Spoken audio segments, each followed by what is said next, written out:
আসসালামু আলাইকুম প্রিয় দর্শক, মাই লাভ মিনি কিচেন জার্মানি থেকে আপনাদের জন্য নিয়ে আসলাম ভীষণ মজাদার নুডলস পাকোড়ার রেসিপি। এই রেসিপিটা খেতে কিন্তু খুবই টেস্টি হয়। রমজান মাসে ইফতারির টাইমে আমরা এটা বেশি খাই। তো আমাদের ইফতারির জন্যই আর নুডলস পাকোড়া বানাচ্ছি। তো ভাবলাম আপনাদেরকে একটু শেয়ার করি। আর এই নুডলস পাকোড়ার রেসিপিটা যেভাবে আমি করেছি দেখুন। এখানে আমরা এই যে কিছু গরম পানি করতে দিয়েছি একটা পাত্রের মধ্যে। আর এই যে নুডলস গুলো দেখতে পাচ্ছেন, এখান থেকে আমি ১ কাপ পরিমাণ নুডলস নিয়ে নিব। তো এই যে দেখুন, এখানে আমি নিয়ে নিয়েছি ১ কাপ পরিমাণ। এখন আমি এই যে গরম পানির মধ্যে নুডলস গুলো দিয়ে দিব।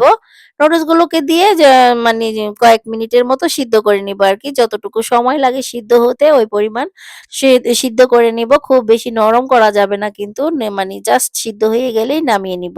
একটু হালকা শক্ত থাকতে নামালে আরো ভালো হয়। তো এখন আমরা এখানে নিয়েছি আলু আর হচ্ছে মিষ্টি কুমড়া আর একটা পেঁয়াজ, এগুলোকে খুবই মিহি করে আমি চিকন করে কেটে নিয়েছি। এখন এই যে মিক্সিং বলের মধ্যে একে একে সবগুলো দিয়ে দিচ্ছি। দিয়ে এগুলোকে হাত দিয়ে ভালো করে মেখে নিতে হবে। মেখে নিলে এই যে পেঁয়াজগুলো যে আমরা কেটে রেখেছি, পেঁয়াজ, আলু এবং মিষ্টি কুমড়া সবকিছু একসাথে মিশে যাবে। সমানভাবে হয়ে যাবে সব জায়গাতে। এখন এখানে আমি ৩ টেবিল চামচ পরিমাণ চাউলের গুঁড়ো দিয়ে দিলাম। এতে করে খুবই ক্রিস্পি হবে উপরটা আর ভিতরটা থাকবে সফট। খেতেও ভীষণ মজাদার হবে। আর এটা হচ্ছে একটা বুস্টেল। তো এই বুস্টেলটাকে আমি এই যে কিছুটা গ্রেট করে আগে থেকে ডিপে রেখে দিয়েছিলাম এই বুস্টেলগুলো। আপনারা চাইলে এখানে চিকেন ইউজ করতে পারেন। আর না দিলেও কোনো সমস্যা নেই। এখন আমি এই যে বুস্টেলের গোশটা আমি ডিপ ফ্রিজে রেখে দিয়েছিলাম আগে থেকে কেটে, সেটা আমি দিয়ে দিলাম। আর এখানে আরো ২ টেবিল চামচ পরিমাণ ময়দা দিয়েছি। আর ১ চা চামচ পরিমাণ ধনিয়া গুঁড়া আর ১/২ চা চামচ থেকে একটু কম হলুদ গুঁড়া, ১/২ চা চামচ পরিমাণ লবণ আর একটুখানি টেস্টিং সল্ট। এটা মানে আপনারা আপনাদের স্বাদ বুঝে দিয়ে নিবেন। যতটুকু দিলে টেস্ট হয় মুখে দিয়ে দেখবেন। লবণ, তারপর টেস্টিং সল্ট সবকিছু দেওয়ার পরে স্বাদটা কিরকম হয়েছে। যখন দেখবেন যে টেস্ট লাগছে তখনই বুঝে যাবেন যে লবণ আর টেস্টিং সল্ট পারফেক্ট হয়েছে। এর সাথে এখন আমরা দিয়ে দিলাম একটা ডিম। ডিমটাকে ভেঙে দিয়ে ভালো করে মেখে নিব এখন। আর ভালো করে মাখতে, মাখতে সবজি থেকে অনেকটাই পানি বের হবে। আর পানি বের হতে, হতেই দেখবেন যে একটা মানি ডো তৈরি হয়ে গিয়েছে। মানে যেরকমটা বানালে আমাদের এই চপগুলো ভাজতে সহজ হবে। মানে নুডলস পাকোড়াগুলো ভাজতে সহজ হবে। আর এখানে আমি ধনিয়া পাতা দিয়ে দিলাম ১ মুঠো। এটা আমাদের ডিপ ফ্রিজে ছিল। এখন এই সবকিছু দিয়ে ভালো করে মেখে নিতে হবে। ভালো করে মেখে নিতে, নিতে যখন দেখবেন এরকম একটু ভেজা, ভেজা ভাব চলে এসেছে, তখনই আমরা এই যে নুডলস পাকোড়া বানানোর জন্য সিদ্ধ করে রাখা নুডলসগুলো দিয়ে দিব। এই নুডলসগুলো এখন আমরা দিয়ে দিচ্ছি। আপনারা চাইলে কিন্তু কোকোলা নুডলস দিয়েও এই কাজটা করতে পারবেন। সেই ক্ষেত্রে আপনারা একটু ভেঙে নিবেন হাত দিয়ে ছোট করে। তাহলে ভালো হবে আরকি। তো এই যে দেখুন, আর না ভাঙলেও কোনো সমস্যা নেই। না ভাঙলেও কিন্তু পেঁচিয়ে, পেঁচিয়ে দেওয়া যায়। আমি আরকি এই যে ছোট নুডলসটা দিয়ে করতে ভালো লাগে তাই এটা দিয়ে করছি। এটা খুবই মিহি একটা নুডলস আর এটা ভেজে যখন আমরা খাবো অনেক মজা লাগে খেতে। তো এখন নুডলসটা মাখা হয়ে গিয়েছে। এখন এই যে দেখুন, হাত দিয়ে একটা বল তৈরি করে নিলাম ১ম এ। তারপরে আলতো হাতে চেপে, চেপে একটা চপের মতো তৈরি করে নিলাম। তো এখন এই চপটাকে আমরা ভেজে নিব। তো চপ ভেজে নেওয়ার জন্য একটা ফ্রাই প্যান বসিয়ে দিয়েছি চুলাতে। ফ্রাই প্যানের মধ্যে আমি ১/২ লিটার পরিমাণ তেল দিয়ে দিব। তেলটাকে দিয়ে তেলটা একটু ভালো করে গরম করে নিব। একদম মানে ঠান্ডা অবস্থাতে কিন্তু কিছুতেই দেওয়া যাবে না পাকোড়াগুলো। একটু গরম করে নিলাম। তারপরে এখানে আমি একে, একে ৪ টা পাকোড়া ভেজে নিব। তো এই ৪ টা পাকোড়া আমার ছেলে আর মেয়ের জন্য রাখবো। ওরা তো ঝাল খেতে পারে না, সোহানা আর নাইম।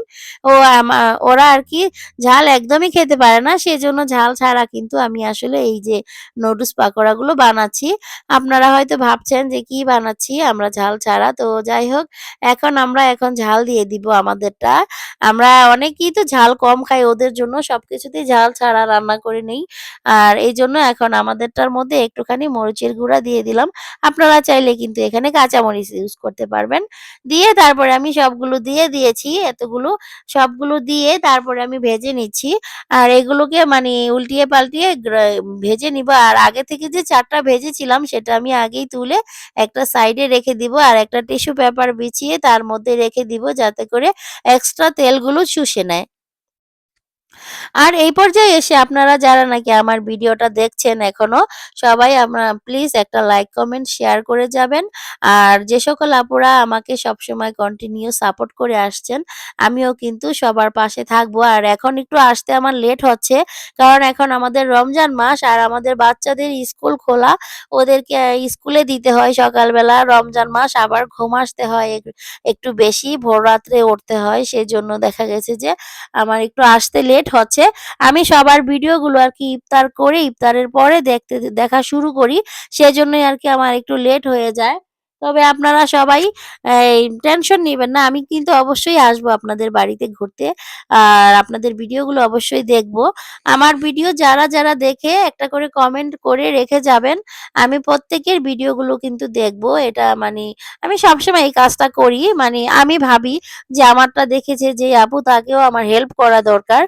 আমিও তারটা দেখব। আমারটা যদি সে দেখে তাহলে আমি কেন দেখতে পারবো না? আর এভাবে করে কিন্তু সবাই সবার ভিডিও দেখে সবাইকে আমরা এগিয়ে নিয়ে যাব। আমরা সবাই একসাথে এগিয়ে নিয়ে যাব। আমি চাই সবার মনের আশা যেন আল্লাহ পাক পূরণ করে এই রমজানে।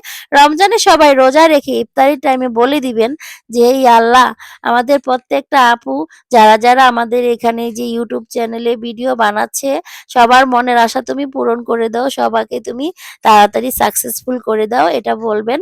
সবার জন্য সবাই দোয়া করবেন। আমিও সবার জন্য দোয়া করব। আর এই যে দেখুন, কথা বলতে আমাদের পাকোড়াগুলো বানানো কিন্তু হয়ে গিয়েছে। লাস্ট পর্যায়ে চলে এসেছি। তো দেখুন পাকোড়াগুলো কতটা সুন্দর আর কতটা লোভনীয় হয়েছে। আসলেই কিন্তু অনেক বেশি টেস্টি হয়েছিল। আর আমরা কিন্তু মাঝে বানিয়ে খাই। আপনারাও কিন্তু চাইলে এরকম একটা রেসিপি বানিয়ে খেতেই পারেন রমজানে।